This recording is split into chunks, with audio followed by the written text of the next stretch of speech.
Hey there, Agile Adventurer. Just a quick question. What if, for the price of a fancy coffee or half a pizza, you could unlock over 700 hours of the best Agile content on the planet? That's audio, video, e-courses, books, presentations, all that you can think of. But you can also join live calls with world-class practitioners and hang out in a flame war-free and AI slop-clean Slack with the sharpest minds in the game. Oh, and yes, you get direct access to me, Vasco, your Scrum Master Toolbox podcast. No, this is not a drill. It's the Scrum Master Toolbox membership. And it's your unfair advantage in the Agile world. So if you want to know more, go check out scrummastertoolbox.org/membership. That's scrummastertoolbox.org/membership. And check out all the goodies we have for you. Do it now. But if you're not doing it now, let's listen to the podcast. Hello, everybody. Welcome to a very special bonus episode. Joining us for this bonus episode on leadership and agility is Dan Tocchini. Hey, Dan, welcome to the show. Thank you, Vasco. Looking forward to this. Absolutely, me too. So Dan is a change agent and leadership catalyst who's been helping teams at, for example, ESPN and Homeboy Industries break through the human barriers to high performance. For over 35 years, Dan has guided leaders to move beyond functional to fully alive. And today we're diving into why aspects like fear, conflict, and courage sit at the heart of true agility.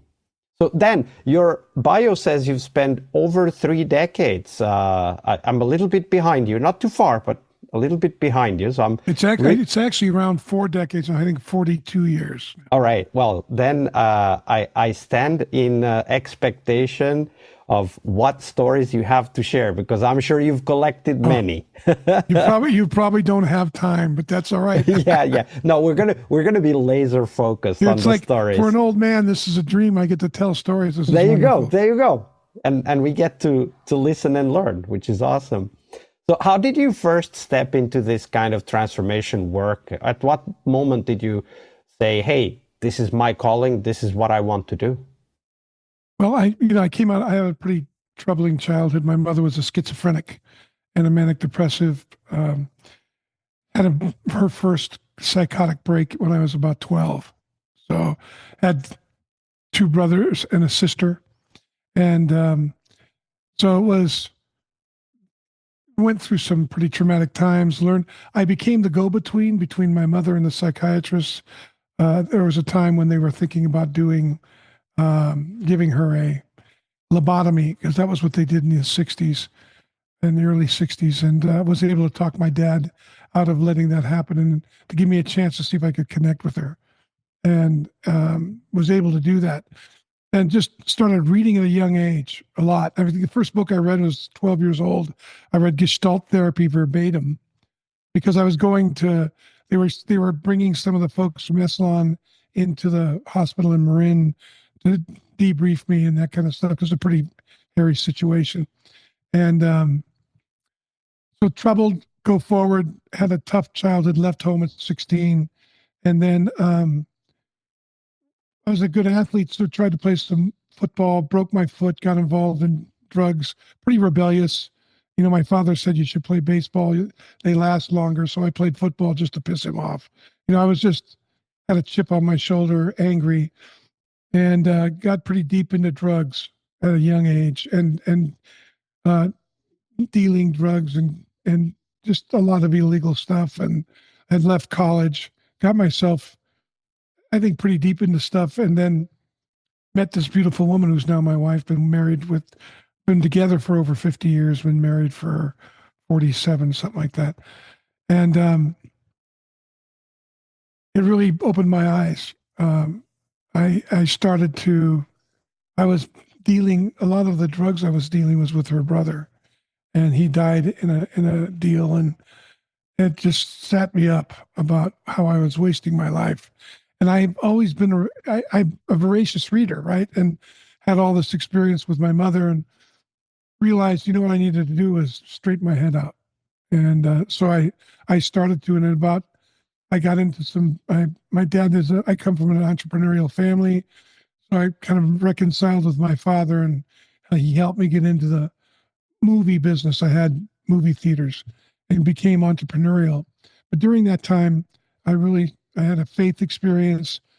Really wanted to clean up my life and build a family. I started to realize that the breaking up of my family was a big wound, and I really wanted a family, and so started to do a lot of work in that domain. And plus, I'm running a business, so I had multiple employees, I had multiple businesses, and started to apply it not only at my family but in working with the people I was working with.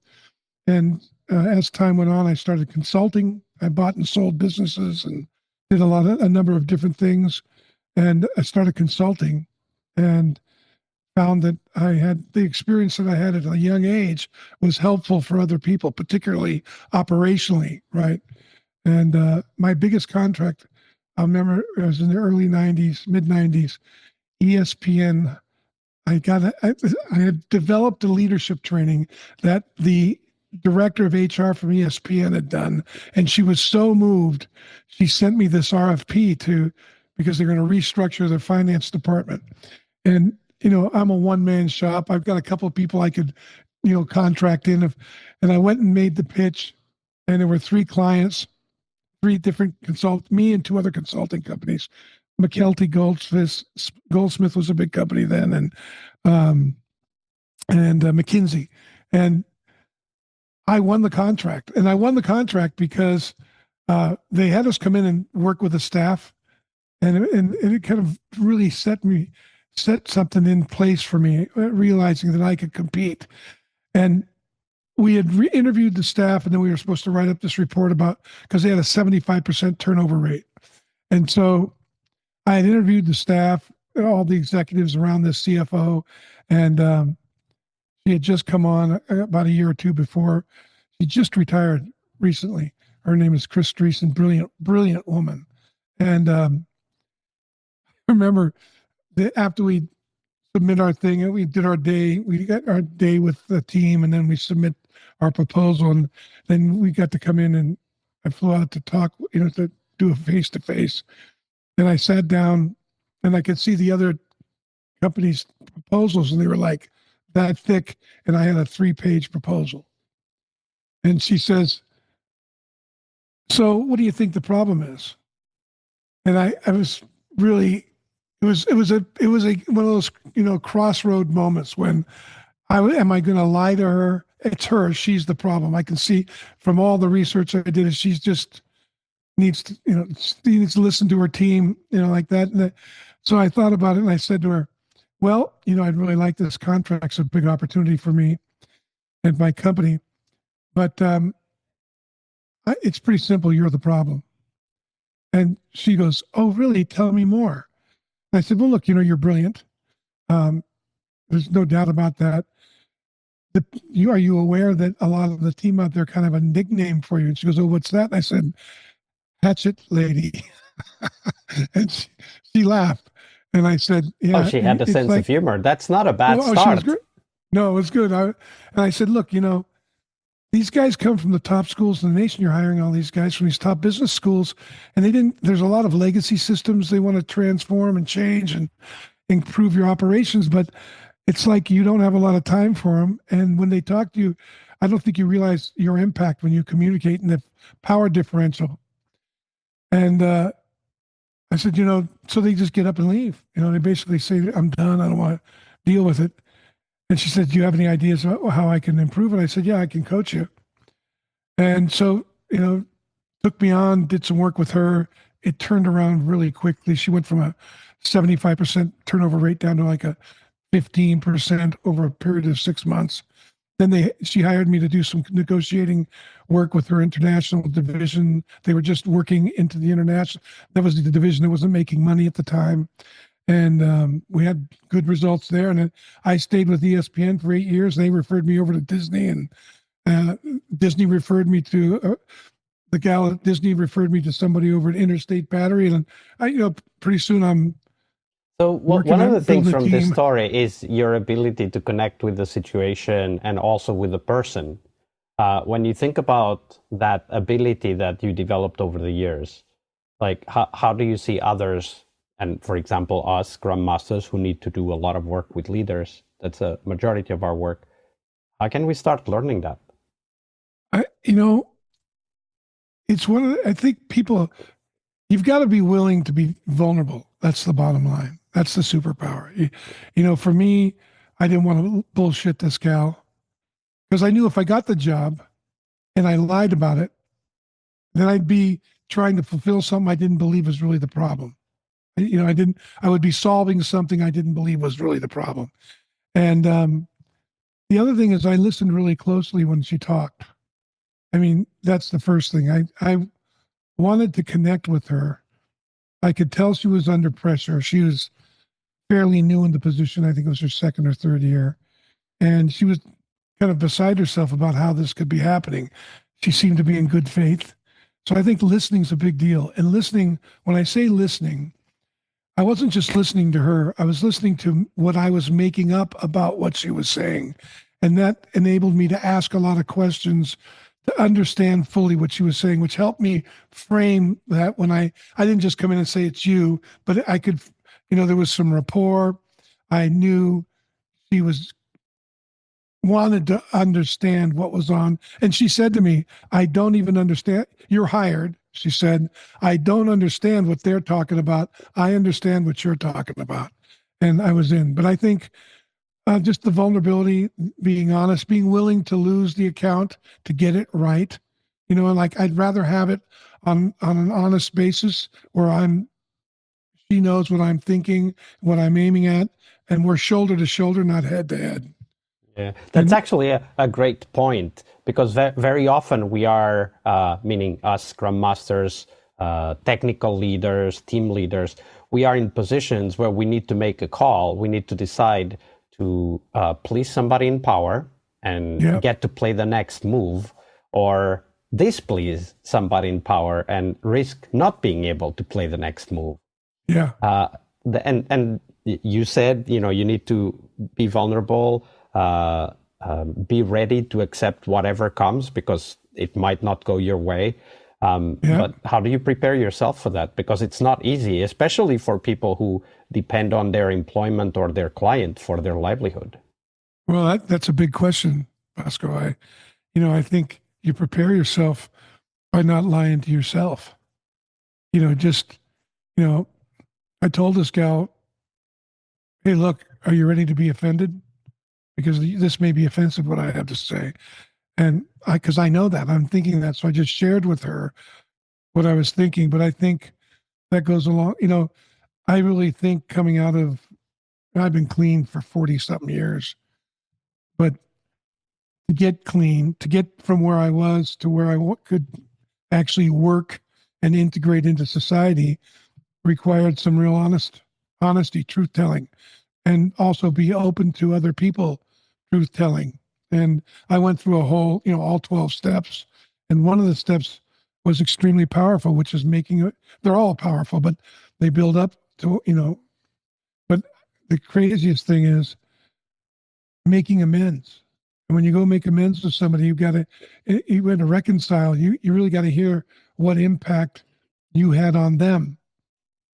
Even if you didn't intend that, what was the impact of your negligence or of my negligence, of my dishonesty, and to be able to hear that and receive it and not defend it and not tell myself, well, they don't understand me, but just kind of let it sit and wake me up.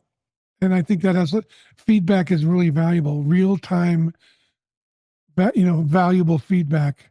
Like I want to hear my clients. I want to hear the people I work with. And I've gotten myself in trouble with teams before by not listening or by assuming I knew where they were, because it's not like you do it once and it's over. If you're not aware of how easy it is for whatever your particular strategies are to avoid pain, and we all have them. if you're not aware of them, then you can't catch them when they come up. In fact, So that's a great segue to this concept that you often talk about, the mantra, conflict is the yellow brick road to success. Can you unpack that? Right on. Look, what you're not willing to face will eventually defeat you. So when people are in conflict, there's one of two things are going to happen. They're either going to try to avoid the conflict and maintain some sense of comfort, or they're going to realize that what's at stake, and they're going to face into the they're going to find a way to understand the conflict. The old saying, the Stoic saying, the obstacle is the way. So to really find the way in the obstacle, one must hug the cactus. One must pull the problem close and understand it from as objective a place as possible and sift through it. Because if I really understand the problem, what opens up is openings. What happens is you discover openings. And most people listen for outcomes. I listen for openings. They're distinct. Can you illustrate with a story? So let's say, okay, yeah, I got a good one. I used to work with sales teams quite a bit. And if you work with sales teams, you get familiar with making commitments, promises, quotas. So I'm going to sell this many this week. I'm going to make this many calls, etc. Now, once you make the commitment, when I'm talking to a salesperson, I want to listen for an opening. So let me give you an example. So a guy comes in, he says, I'll never forget this. I was working with some car salesmen, and this guy comes in and says, this guy's really upset. He doesn't like the price of the car. And he thinks we're ripping him off. And I said, okay, let's go talk to him. So I sit down and the guy goes, I can't stand, I want to buy this car, but I feel like you guys are ripping me off. I said, okay, I can hear that. I can understand why you're angry. No kidding. If you think we're ripping you off, I'd be angry too. Right? So immediately he goes, what do you mean? I go, well, look, if think about this, you're going to act congruently with the way you think the world is. And if you think we're trying to rip you off, well, you're going to be suspicious. You're going to try to find things where we're lying to you. So tell me, if you can, where do you think we're lying? And he went through it. And I said, if I show you I'll show you the documentation. I'll show you everything we got. And we are here to make money, right? So I've got to make some money on the car. But if I show you everything, then will you be willing to negotiate a decent profit for us as well, so we can keep our doors open? And the guy's like looking at me, he goes, of course I would.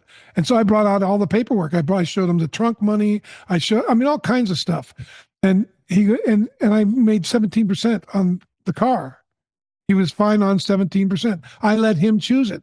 That's more than the average at the dealership at the time. So, that's an example. And there are, and the guy I was working with was a partner with Grant Cardone, and that's what they were doing. They were interrupting the car sales, how car sales were being done. And this guy had worked with Grant and went off on his own and started out and had hired me to help him intervene, open up. How do you get a dealer? How do you get people's attention?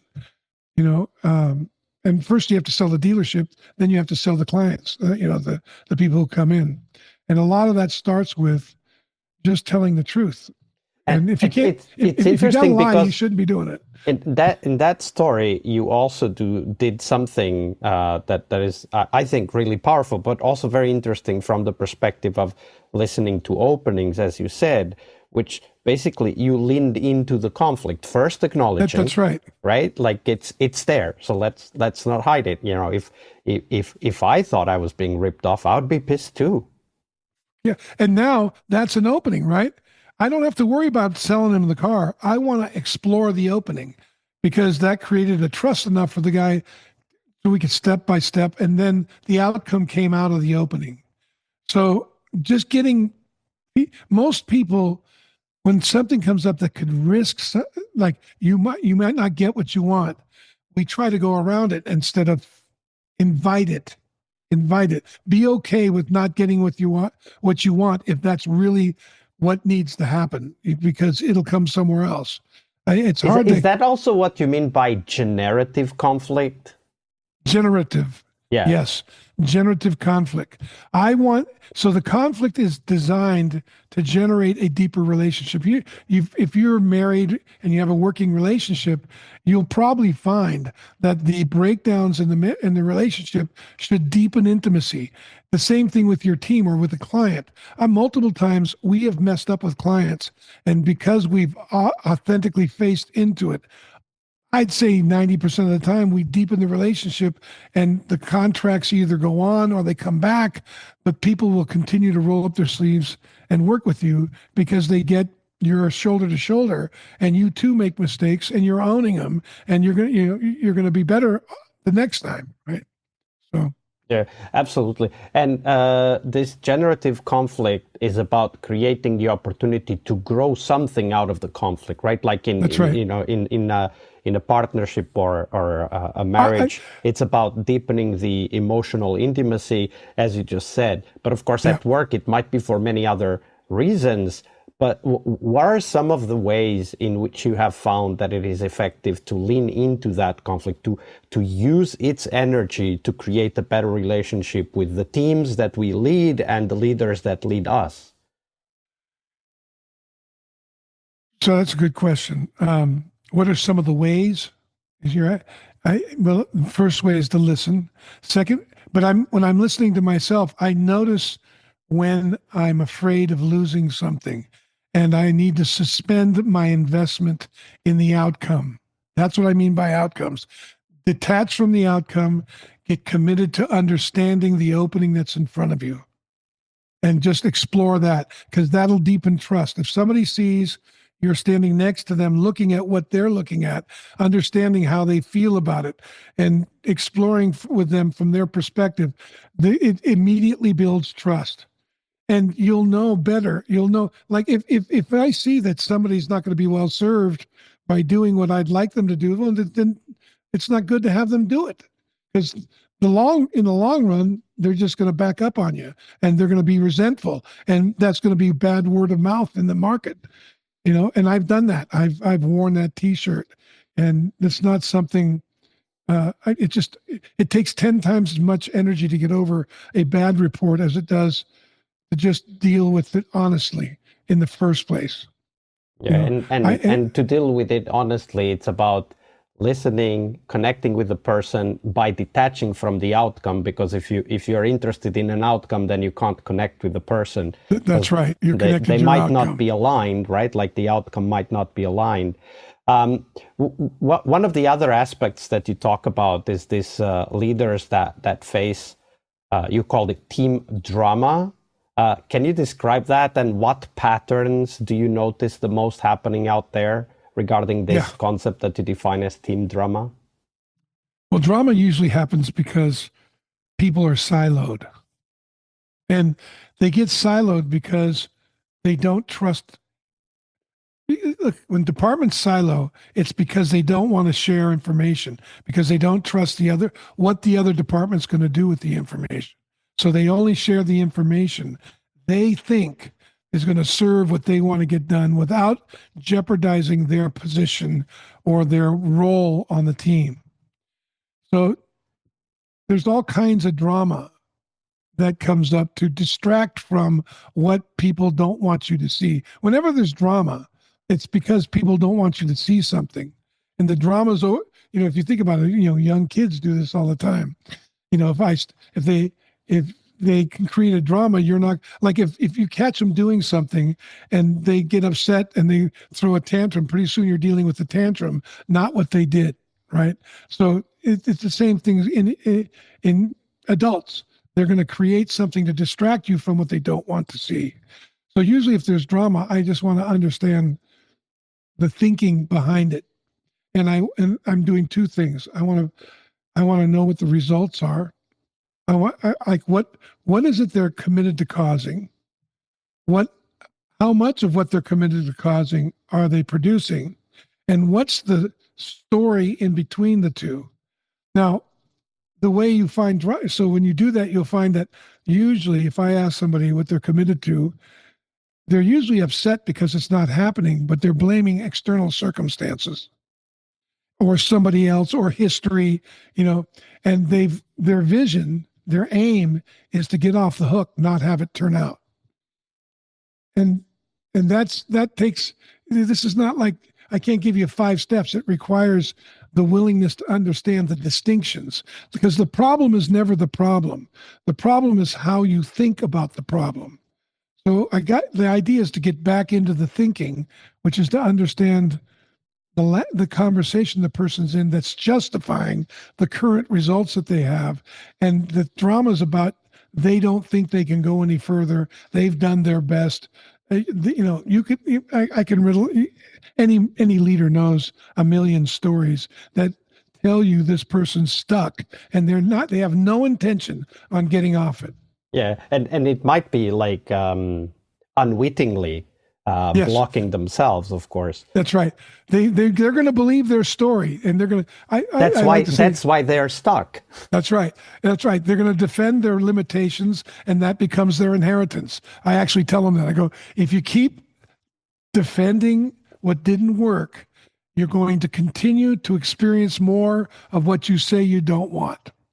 Right? Yeah, that's a great phrase. In your work, you also talk about restructuring for agility. What do you mean by that then? It's a mindset. You want to be able to structure your governance and your team in a way that you want to be able to move dynamically with the situations you face. And if you're rigidly structured, hierarchically, and people are more about their positions than what they're aiming at, then you've got to slow things down and have people realize that it's like, I'll give you, I guess the best way is to tell a story. So I do this leadership academy, and in the leadership academy, we talk about excellence and structuring, basically being dynamic, being able to flow with what goes on. And I take them out. It's a 60-day process, 3 weekends. We're in person 3 weekends. We give them homework. They coach people in between. And then the second time they come out, the second weekend, I take them to dinner to a restaurant here in Boise. It's rated in the top 25 restaurants in the country. And its food quality is fantastic. It's not high end. But it's just unbelievable. It's a machine. And I have them sit and notice. I have them come in and sit before we eat, do anything. We just watch the operation. And every time, inevitably, they'll say, wow, that's the general manager. And the general manager is doing everything. If he has to. He's operating. You can see he's working between the kitchen and the front of the house and the back of the house. But you know what? He's walking down. He's talking to people. If a table needs to be bussed, he'll move shit off the table. He's a team member. He's flowing. But when he gives an order, you watch people move. Like if he says, would you go get that? Bang, they go get it. They really, and I've talked to them and I interview them. Like, what do you like? And these are kids in college here in Boise. I go to that restaurant the last 3 years, same kids working there, very little turnover. And when I talk to them, they love working with this general manager and they rise up to do whatever he says, but I've never seen him, use his positional authority to move people. They enjoy working with him, and I've seen him reprimand people, I've seen him train people, but never in a threatening way. More like, hey, that's not working, And you watch his team, and they're all like that, from the busboy to the cook. Let's break that down. So, what are the aspects that make this specific general manager so able to flow? One is I've watched him.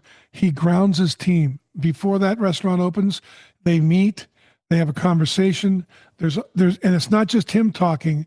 They're all talking about what they need to do. I noticed he opens up because he's a friend of mine. I go in and I really want to know what he's doing.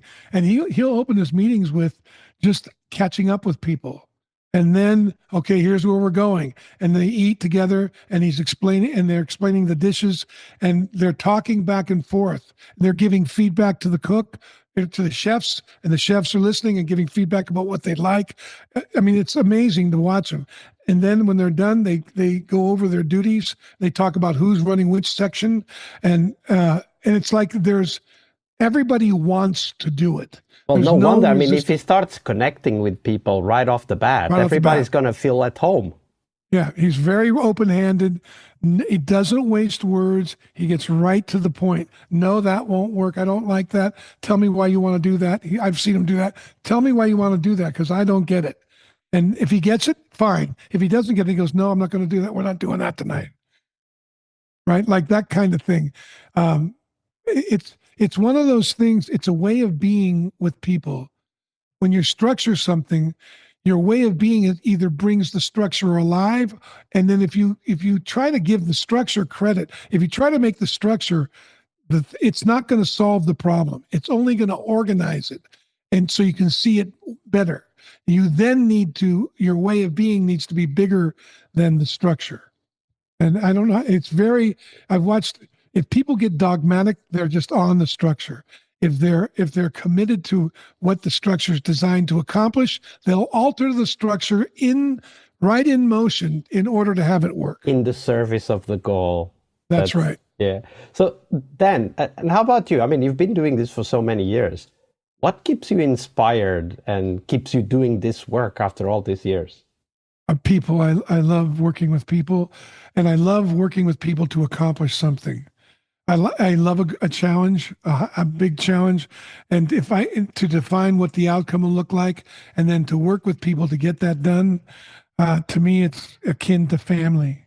It's that kind of connection, and people love to accomplish things they didn't think they could do, and to me, that's exciting. Yeah, it's funny because I use the exact same words when people ask me, well, what do you do? Of course, I could give them all the technical details, but I usually just say I help people do things that not even they thought were possible. Right on. I usually start with, we turn leader shit into leadership. Really, they go, what does that mean? I'm not even going to blip that, just so that people listen to it. Dan, it's on our website. It's on our website. If you go to our website, you'll see it. I'll put the link to the website in the show notes for sure. Dan, we're getting close to the end, but before we go, where can people find out more about you and the work that you're doing? TakeNewGround.com is our website. We have 2 public trainings on there. We do 2 leadership type trainings. One of them is called the Revenant Process. It's a 4-day intensive, extremely intense. And that goes into the mindset of thinking, the mindset of leadership, and really works pretty deep into people's lives. The second one, and our clients send their leaders often, and then we have people from the general public who come. We usually take between 30 and 40 people for that. And then the second thing is we have the Intrepid, which is the Academy for Effective Leadership, which is what I talked about when I went to the restaurant. And we basically work with people on causing results through people. And the key skill there is coaching, which goes into listening, which we talked about before, and deeply listening and knowing how to speak and ask, make requests, powerful requests to move people forward. We do that, and that's on the website. But the rest of it's our services, which are consulting services. I have a pretty good sized team. We do everything from governance and boards, structuring boards, to leadership development, strategic implementations, mergers, acquisitions, turnarounds, that kind of stuff. And we'll put the link to all of those in the show notes. And of course, everybody go there, takenewground.com, check out the offers, and why not send a few questions Dan's way? Maybe he has some tips to share with you, just like he shared with us today. Dan, it's been a pleasure. Thank you very much for your generosity with your time and your knowledge. Thanks, Vasco. Really appreciate it.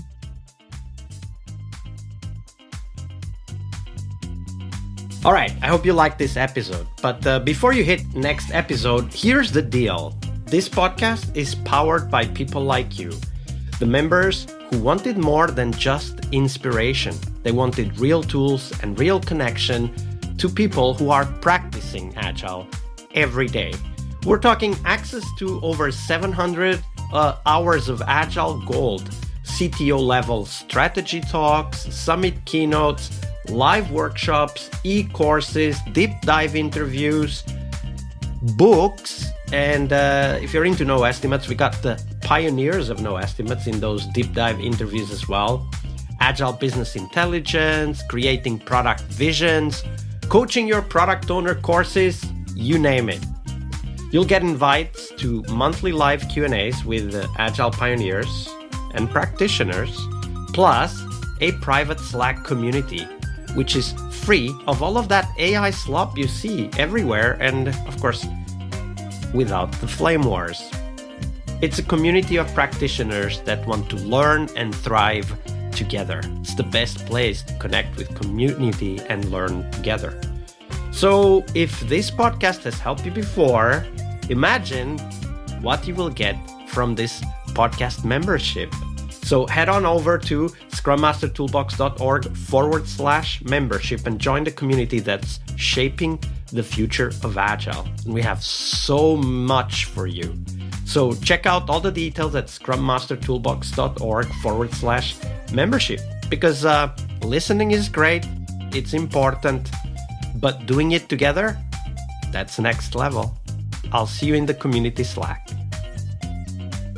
We really hope you liked our show. And if you did, why not rate this podcast on Stitcher or iTunes? Share this podcast and let other Scrum Masters know about this valuable resource for their work. Remember that sharing is caring.